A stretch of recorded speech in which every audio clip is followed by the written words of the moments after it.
friends, I'm making a video every day in April. Today I want to start on a goal I set for myself to review every book that I read in 2022. If you've watched the last reading vlog I put up, you'll know that the very first books I read in 2022 were the most recently published volumes of World Trigger by Daisuke Ashihara, because the week between Christmas and New Year's I read the entire series.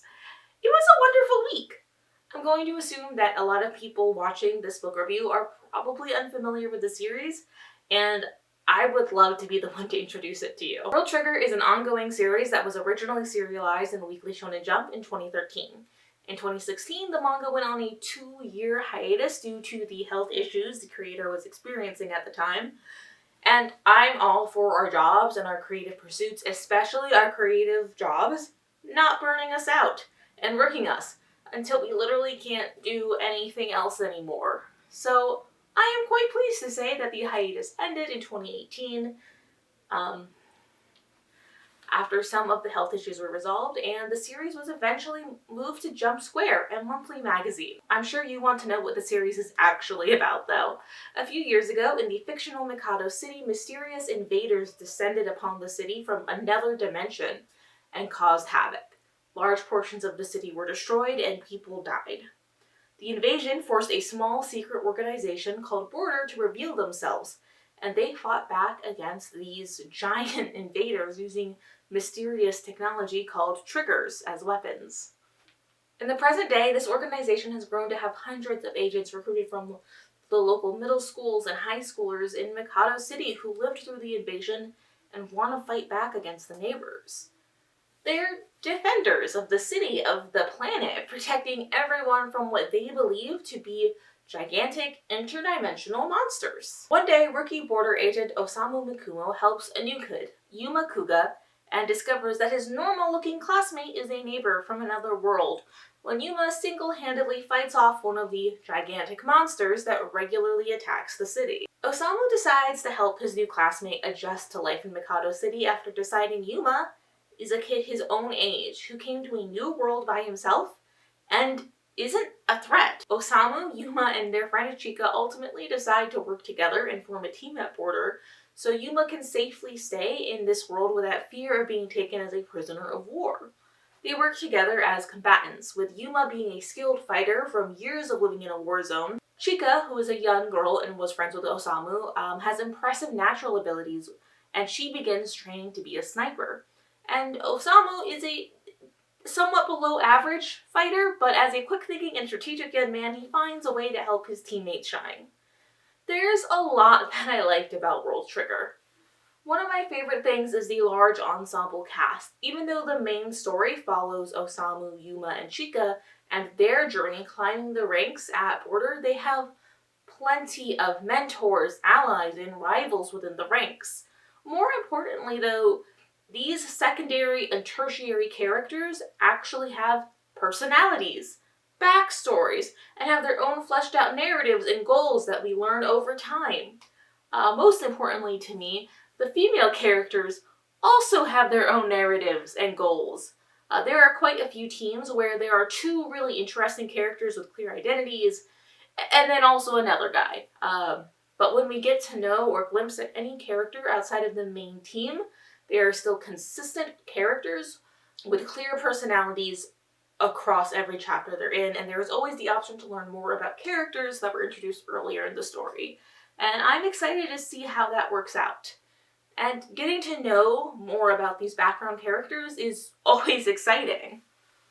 Another thing that I like about this large ensemble cast is that the characters built these strong networks of friends and allies while still being rivals fighting for the top spots within the same organization. Yuma finds more people in his new home who are willing to accept him and befriend him. He's able to act as a 15-year-old kid by training alongside his peers and learning from them through mock battles, instead of constantly being in real battle. They spend all day cutting each other up with swords and shooting each other with guns or lasers, but at the end of the day, they're all on the same team, and once they're done fighting, they go out to eat or ride their bikes and make fun of each other while still trying to help each other out. They're just a bunch of teenagers. They might be a part of a military organization, But they're still just teenagers, and most of them still act like teenagers. The last thing I really love about this series is the main character, Osamu Mikumo. He is below average. He isn't particularly strong or fast, and he has almost no Tryon, a fictional thing that everybody's body naturally makes, and that powers their weapons and advanced technology. So he isn't a talented fighter, and that doesn't change. Osamu Mikumo remains below average in basically all of his abilities throughout the entire series so far. But he does get stronger. He is smart and strategic and finds ways to make what abilities he does have work to his team's advantage, and figures out how to use the abilities of his exceptional team members to their advantage as well. I like that even though we see a lot of personal development and growth from Osamu, he doesn't magically become spectacular. He works really hard and gets better, but doesn't suddenly develop extraordinary abilities.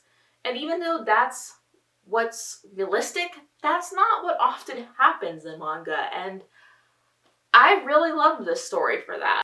There are some problems with the series though.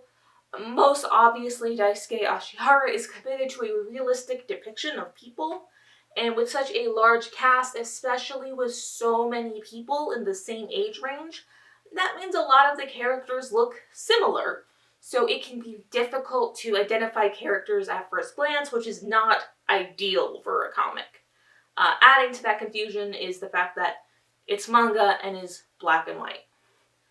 The art style is also inconsistent as well. It really fluctuates to the point where it's obvious when the author was having health problems because the art style changed to be much more minimalistic. That's not necessarily a problem, but it is something to be aware of as you notice fluctuations in quality. The inconsistent art style, though, does carry over into the anime.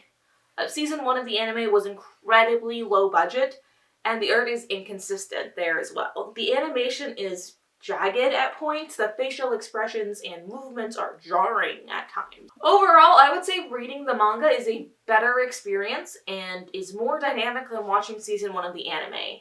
The low budget also meant that there were really long recaps where the episode doesn't really start at times until 10 minutes into the show, because the animators were clearly grinding them out and struggling to get the new episodes out in time. The anime was cancelled after season 1 while the manga was on hiatus because they ran out of content to adapt, but a second season did premiere in 2021, which was 5 years after the first season. The fact that the show got created and picked up was remarkable. Season 2 and Season 3 are phenomenal. The animation is incredibly fluid and dynamic, and every moment is just stunning. I will say, watching Season 2 and Season 3 of the anime was more enjoyable than reading the manga. With the exception of the episodes that aired after Christmas of this last year when I was reading it, I watched the anime first and then read the manga.